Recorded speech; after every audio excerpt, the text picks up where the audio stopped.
Hello, hello. So let's see what we got going on over here. Says here, uh, Neander. Oh my God.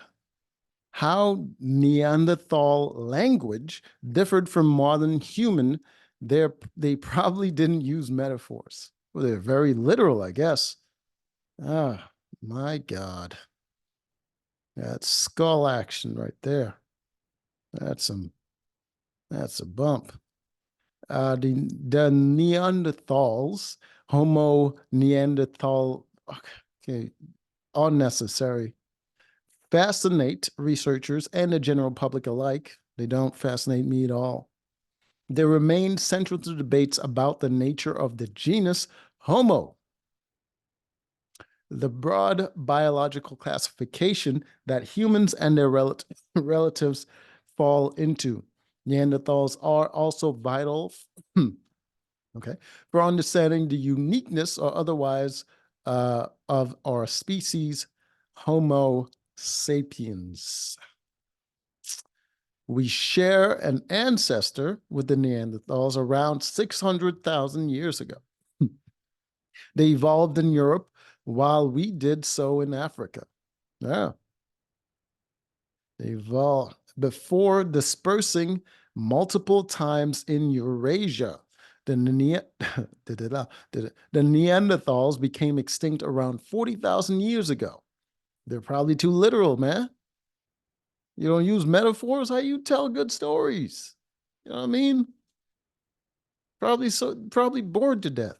We populated the world and continue to flourish. Whether that different outcome is consequence of differences in language and thought has been long debated, but the evidence points to key differences in the brains of our species and those of Neanderthals that allowed modern humans, H. sapiens, those to come up with abstract and complex ideas through metaphor. Their ability to compare two unrelated things, for this to happen, our species had to diverge from the Neanderthals in our brain architecture. You know what I mean? We were trying to tell them some things, and they were like, that don't make any sense. What do you mean a rock and a piece of log can both be used to sit down? It don't make sense.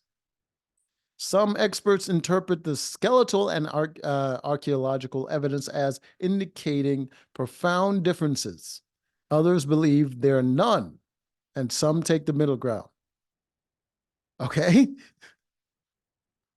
how do you go, how do you go from like, oh, there's some profound differences, and they're like, nope, they're the same thing, and someone else is just like, I can see both perspectives. Like you're all of you are useless at that point. Like none of you trying to prove anything. You just like, I don't agree with that. I don't like that. I like that. I like both of like what just pointless conversation. The disagreement is not surprising when trying to infer such intangibles. Okay, yeah, because we don't have live specimens to to work with. Intangibles from material remains such as bones and artifacts. The evidence is piecemeal and ambiguous, providing us with a complex puzzle for how, when, and why language evolved. Okay, I can see why people would disagree because if there's no evidence, people could be like, maybe they didn't go extinct. Maybe both of our powers just combined and we summoned Captain Planet.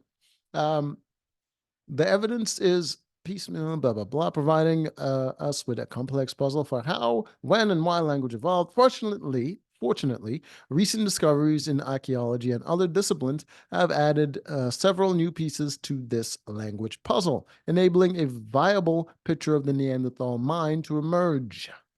New anatomical evidence indicates the Neanderthals had vocal tracts and auditory pathways not significantly different to our own. Well, if we could reproduce with each other, we probably look a lot alike, indicating that from an anatomical perspective, they were as capable as us at communicating through speech.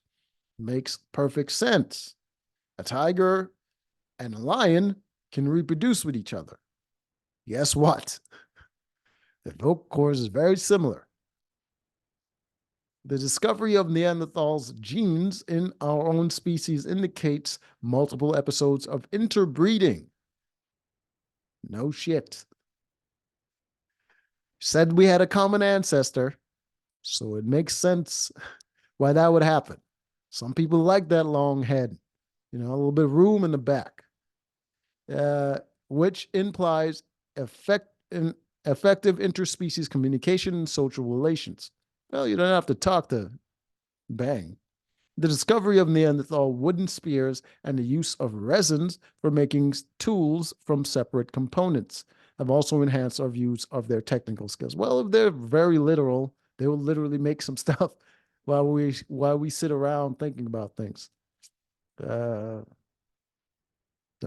Pendants made from bird talons and likely use of feathers, blah, blah, blah, claiming example. But what was the cause of their extinction, though? Cave painters, most blah. Okay, we don't have to go into all that.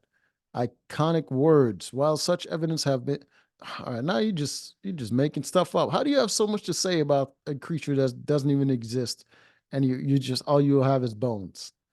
Anyways, until next time.